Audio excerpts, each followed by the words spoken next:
Je vais commencer par une courte présentation du module. Bon, c'est vraiment en lien aussi avec ce que disait Marlène en introduction, hein. Donc, c'est à la fois mieux comprendre ce qu'est la coopération décentralisée, comment la coopération décentralisée soutient la mise en œuvre des ODD et pourquoi elle est importante et ce qui se trouve derrière.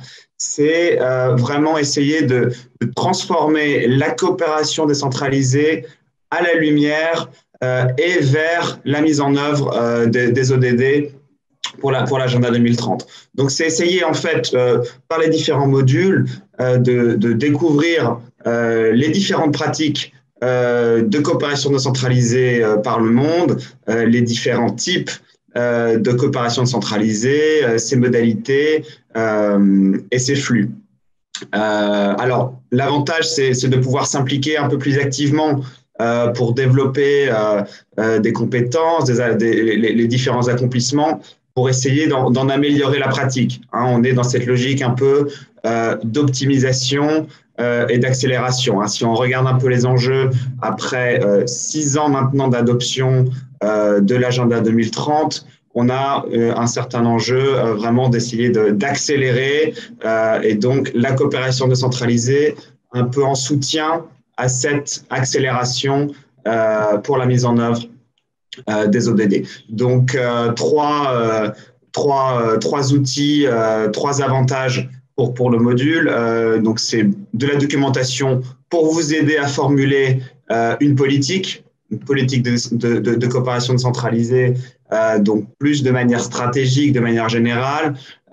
Documentation pour essayer de formuler un projet en particulier, donc plus les aspects techniques, les aspects pragmatiques, et puis tous les enjeux liés à la mobilisation des financements. Donc, des enjeux, c'est important, voilà, surtout au niveau de l'Afrique pour les financements. Et puis enfin, troisième avantage que je citerai en ouverture, c'est d'essayer d'accroître les engagements coopératifs, hein, donc le renouvellement des partenariats, par exemple.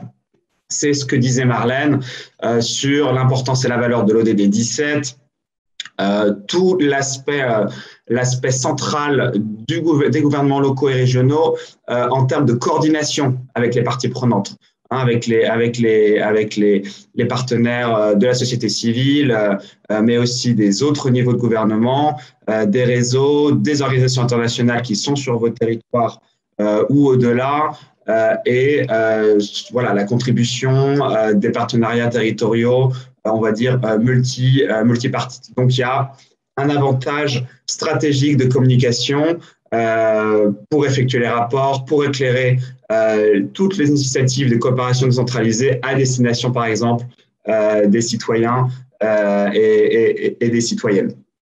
Donc, voilà en quelques mots, si je peux résumer, c'est les différents modules que vous voyez à l'écran, les différents chapitres. Voilà, c'est vous accompagner à développer cette feuille de route, ce récit, en se basant sur ses besoins territoriaux, avec des projets qui peuvent être conçus, adaptés aux priorités locales et en connectant à la politique publique de coopération internationale, également ce à quoi faisait référence Marlène un peu plus tôt.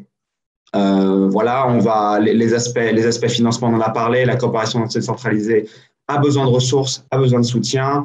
Le rôle clé de coordination des gouvernements locaux et régionaux pour maintenir cet équilibre et harmoniser les parties prenantes et les intérêts de la coopération décentralisée.